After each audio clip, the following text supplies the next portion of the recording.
tahu agama tetapi tidak tahu umum, nah, dia akan pincang. Ya. Maksudnya pincang di sini artinya dia tahu kebenaran tetapi dia tidak bisa untuk bertahan hidup di dunia, tidak bisa berbaur untuk bergaul, karena bergaul juga ada ilmunya, namanya ilmu komunikasi. Nah, itu ilmu umum ya. Kalau tahu agama, kita bisa menjalankan agama sesuai syariat yang telah ditentukan. Tetapi kita akan bincang, kita tidak tahu ilmu umum, tidak bisa menghitung karena tidak belajar matematika. Kita tidak bisa bercakap yang benar karena tidak belajar bahasa Indonesia. Apalagi kita tidak bisa bercakap dengan orang asing yang datang ke Indonesia karena tidak belajar bahasa Inggris dan tidak tahu tentang ilmu alam seperti IPA, tidak tahu kenapa bisa turun hujan padahal sudah mendung. Itu kita nggak tahu, padahal itu sudah ada tanda-tandanya kalau kita belajar IPA, belajar ilmu umum. Makanya kalau orang dia hanya menekuni ilmu agama tetapi dia tidak menekuni ilmu umum, maka dia dikatakan pincang, ilmunya tidak lengkap, tidak sempurna. Oleh karenanya dianjurkan untuk menguasai keduanya. Ilmu agamanya sempurna, ilmu umumnya juga jangan ditinggal. Ilmu umumnya juga kita sempurna, biar saling melengkapi. Kemudian yang kedua, dia pandai di dalam ilmu umum, pintar di dalam ilmu umum, tetapi agamanya mentah. Banyak teman-teman saya, banyak ya teman-teman kalian juga yang mereka lebih memilih hanya untuk belajar umumnya saja. Mereka malas di masa mudanya untuk madrasah, untuk sekolah madrasah, sekolah diniyah yang membahas di dalamnya seputar ilmu-ilmu keagamaan, termasuk di dalamnya ada ilmu fikih, untuk supaya kita mengetahui tata cara sholat, tata cara ibadah yang lainnya, puasa, zakat, haji, ya, dan semua yang ada pada rukun Islam, semuanya dibahas di ilmu agama. Ya, semuanya ada pada ilmu fikih. Itu teman-teman yang tidak mau belajar di ilmu agamanya atau meninggalkan untuk belajar ilmu agama dan dia lebih mengutamakan ilmu umum, dikatakan dia itu telah buta. Kenapa buta? Dia memang bisa hidup di masyarakat dengan ilmu umum yang telah dia pelajari, bisa berkomunikasi, bisa yang lainnya, bisa berbaur dengan masyarakat, atau ilmu sosialnya dapat. Akan tetapi dia di dalam menjalankan syariat-syariat yang telah ditentukan oleh agama, yang telah ditentukan oleh Islam, ya, yang diturunkan oleh Nabi Muhammad, dia tidak tahu, sehingga ibadahnya asal-asalan, ibadahnya seenaknya sendiri, ibadahnya hanya sepengetahuannya saja. Nah, ini yang lebih membahayakan daripada yang pertama. Jadi orang kalau hanya belajar ilmu agama, tidak belajar ilmu umum, dikatakan dia itu pincang. Dan apabila orang hanya belajar ilmu umum dan tidak belajar ilmu agama, dikatakan dia itu buta. Buta karena tidak bisa menjalankan agama dengan benar, sholatnya asal-asalan, ibadahnya asal-asalan, kan rugi. Rugi enggak? Rugi orang yang seperti itu. Makanya kita yang diberikan kesempatan untuk kita bisa belajar ilmu umum, untuk kita bisa belajar ilmu agama, kita harus benar-benar serius, harus sungguh-sungguh, ya, manjada wajada, sungguh-sungguh di dalam menjalaninya, di dalam menuntut ilmu kedua ilmu tersebut, ya. Apalagi hukumnya menuntut ilmu agama adalah fardu ain, merupakan suatu kewajiban bagi seluruh umat muslim, ya. sedangkan ilmu umum fardu kifayah. Tetapi dua-duanya harus dikerjakan, harus dilaksanakan. Jangan sampai salah satu dari keduanya ada yang tidak kita kerjakan, maka tidak akan sempurna.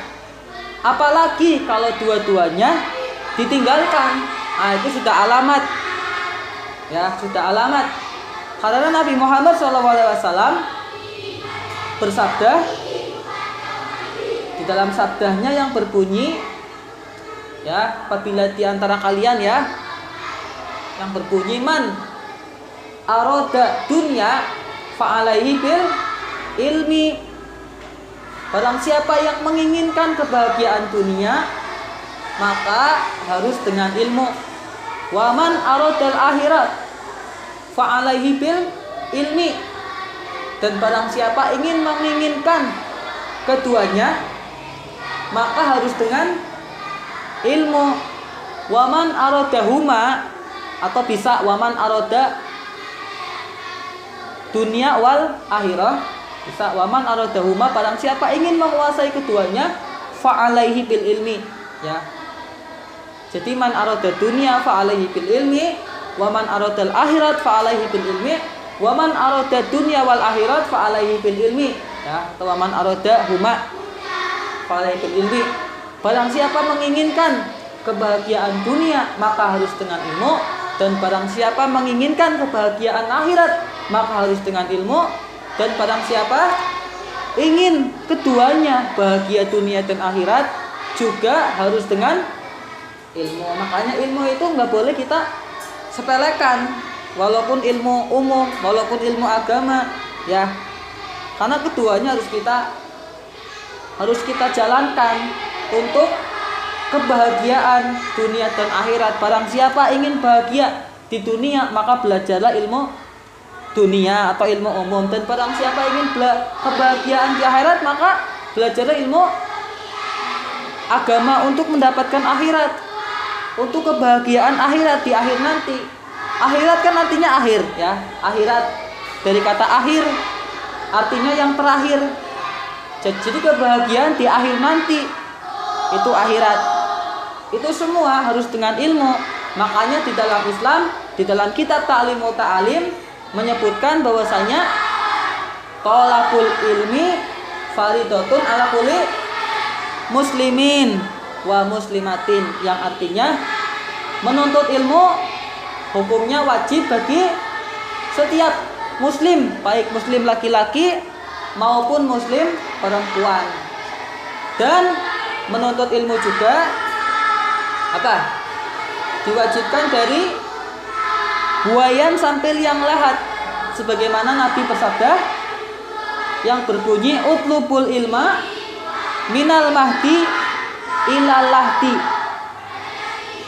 tuntutlah ilmu dari buayan sampai di liang lahat, ya, dari buayan minal lahdi, ya, ketika kita digendong, ya, dari buayan itu ibu kita mengajari kita, ya, mengajari kita sedikit demi sedikit sampai ilal lahdi.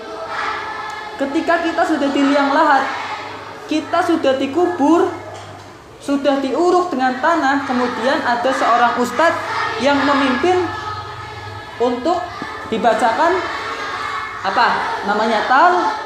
talqin, ya. Ustadz itu berkata, idza ja'akal malakani, apabila datang dua orang malaikat maka tenang kamu, jawablah kamu dengan tenang. Ada malaikat berkata, ya, siapa Tuhan kamu? Man rabbuka, siapa Tuhan kamu? Maka jawablah, Allahu Rabbi, ya Allah Tuhan. Kemudian wa man nabiyuka, siapa nabimu? Jawablah olehmu, nabiku Muhammad, nabiku. Kemudian wa man kitabuka, apa kitabmu? Al-Quran. Wa man imamuka, siapa pemimpinmu? Wa man kiblatuka, apa kiblatmu? Ka'bah, dan sebagainya. Itu pertanyaan-pertanyaan yang akan disampaikan, yang akan ditanyakan oleh para malaikat di alam kubur, yaitu malaikat Munkar Nakir, ya. Dan itu sudah disampaikan sebelumnya oleh seorang ustadz yang menalkin. Jadi diajari ketika sudah dikuburkan, diajari bahwasanya akan ada dua malaikat datang menjumpai engkau untuk menanyakan pertanyaan yang tadi disebutkan. Jadi penting kita sebagai thalabul ilmi, orang yang menuntut ilmu, penting bagi kita untuk menuntut ilmu dengan sungguh-sungguh, ya, karena kunci kesuksesan adalah dengan kesungguhan. Manjada wa jada, yang artinya barang siapa yang bersungguh-sungguh maka akan mendapatkannya, ya. Jadi kalian mumpung masih muda, ya, mumpung masih sehat, mumpung belum sakit, mumpung masih ada waktu luang, gunakan masa muda kalian. Jangan sampai kalian menyia-nyiakan masa muda ini, ya. Jangan sampai masa muda ini terbuang sia-sia tanpa arti, ya. Oleh karenanya harus semangat, harus serius. Kasihan teman kalian yang sekarang mungkin belum bisa hadir di sini, yang sekarang mungkin belum ada kesempatan untuk belajar karena kesibukan lain, disibukkan oleh hal-hal yang lainnya, sehingga tidak ada kesempatan. Oleh karenanya kalian yang bisa belajar, yang hari ini bisa belajar, harus disyukuri dan harus dengan sungguh-sungguh. Tentunya tujuan kita belajar adalah untuk supaya kita itu menghilangkan kebodohan, ya, supaya bisa menghidup-hidupi agama, ya. Dan pasti orang tua kalian juga menyekolahkan kalian supaya kalian itu menjadi lebih baik lagi, menjadi anak yang soleh dan solehah. Itu harapan orang tua pasti seperti itu kepada anaknya, biar anaknya itu mulia di sisi Allah, mulia di sisi manusia, seperti itu. Makanya kita jangan sampai mengecewakan orang tua kita dengan kita belajar sungguh-sungguh, ya. Jangan sia-siakan waktu kita, diusahakan, ya. Karena waktu itu bagaikan pedang, kan sudah dijelaskan bahwasanya di dalam Quran surat apa? Al-Asri, wal asri, artinya demi masa.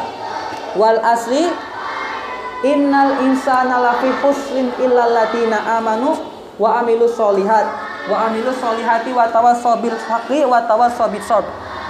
Artinya demi masa, innal insana lafi khus, sesungguhnya manusia di dalam kerugian. Illal ladina amanu wa amilus solihat, kecuali orang-orang yang beriman dan beramal soleh, orang-orang yang beriman dan mengerjakan amal soleh, ya. Wa tawassaw bil haqqi wa tawassaw bis sabr, dan orang-orang yang benar, ya, di dalam perbuatannya, dan orang-orang yang bersabar. Itu. Jadi wal asri demi masa, ya. Masa waktu, ya, demi waktu, ya.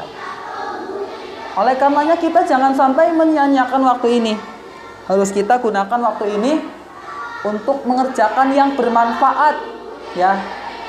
Menggunakan yang bermanfaat, karena al waktu kasoif, waktu itu bagaikan pedang. Jadi kalau kita lengah, kita santai, kita tidak memikirkan masa depan kita, tidak sungguh-sungguh, maka yang ada kita itu akan rugi, akan terpotong dengan sendirinya, ya. Akan hilang waktu kita, hilang masa kita untuk berusaha, dan hilang kesempatan kita untuk mendapatkan cita-cita yang kita impikan. Oleh karenanya saya berpesan, ya, pada kamu yang hari ini hadir, ya, semangat terus. Jangan sampai kamu ngedown dalam keadaan apapun, ya. Semangat terus. Buktikan kamu bisa membahagiakan orang tua kamu, ya.